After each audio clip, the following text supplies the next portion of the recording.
we're talking about pets. Earlier tonight, when I was talking about Michael Jackson, people hated me for that joke. Even if you dispute the obvious truth, there's some stuff that you can't debate. He used to carry around Emmanuel Lewis like a bag of groceries. Emmanuel Lewis was 35 at the time. I was like, Michael, please, my family's here. No, I didn't have a childhood. And he had a chimp, Bubbles. And you know anything about chimps? Chimpanzees are horrible animals. And if you've ever read a newspaper story about somebody who gets attacked by a chimpanzee, the wounds are always horrific. And they're always the same. Because chimpanzees are born with this thing called an attack protocol. Chimpanzees are born knowing how to kill you. And the first thing a chimp does when it attacks you, and I want to tell you, I want you to know.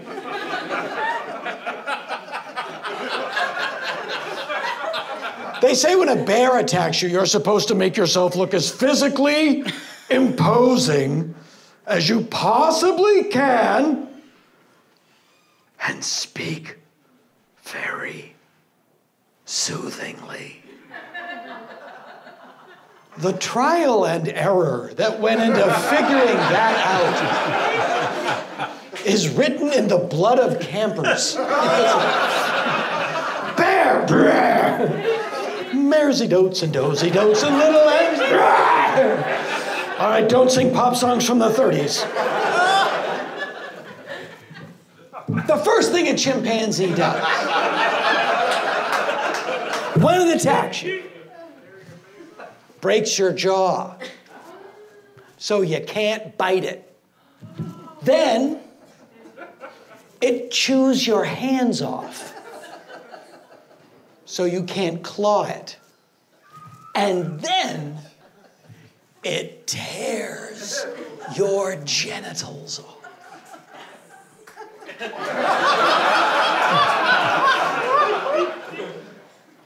I guess. So you won't rape it. Chimpanzees are so full of themselves. They actually think, even after they've broken your jaw, chewed off your hands, you're still gonna be angling to get them in the sack. Like there are guys chasing them through the jungle. You wouldn't have broken my jaw if you didn't want it. You wouldn't have come out of the tree if you weren't into it, lady. There's that jaw token. And there's the chewed up. And you know what else? I'm tired of all the games. And this is a discordant time in our culture. It's terrible. And there's a yin to the yang. And the first sign of it, to me, was the Mr. Rogers documentary.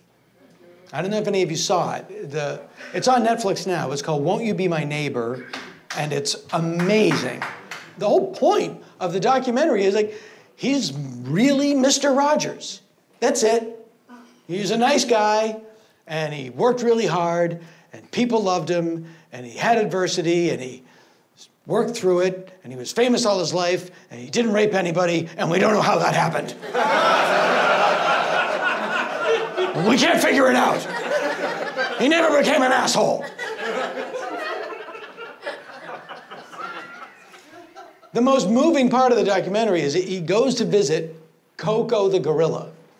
If you know Koko the gorilla is this hyper-intelligent silverback mountain gorilla, had a kitten that it raised, communicated in human sign language with its trainers.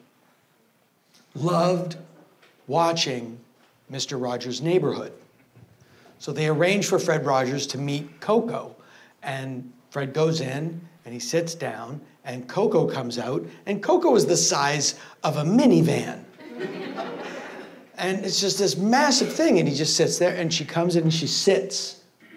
And the first thing she does is she reaches down and unties his shoes. Because that's what she saw him do on television. He would come in, sit down, and take off his shoes and put on his sneakers. And then she signed, "I love you." And then she broke his jaw. Chewed his hands.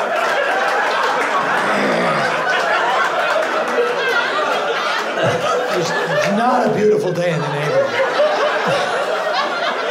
All right. So that story reminded me of another story, and that was Robin Williams met Coco twice. And the second time Robin met Coco, like Coco recognized him and knew him, and she's signing, and then she's signing away, and he's laughing, and it's being interpreted, and all of a sudden they just grab Robin, the attendants, and they just throw him out of the cage. And he's like, "What happened?" They go, "She said that she was going to take you back into her enclosure." And Robin goes, "Well, then what would happen?" He goes, "Anything Coco wanted to happen." That's a story a lot of people don't know. Thank you so much. I'm really glad you didn't die in that crash. I'm glad you didn't die in that crash. No, I am, though. I'm glad you didn't die either. Oh, good. The movie would have been really short.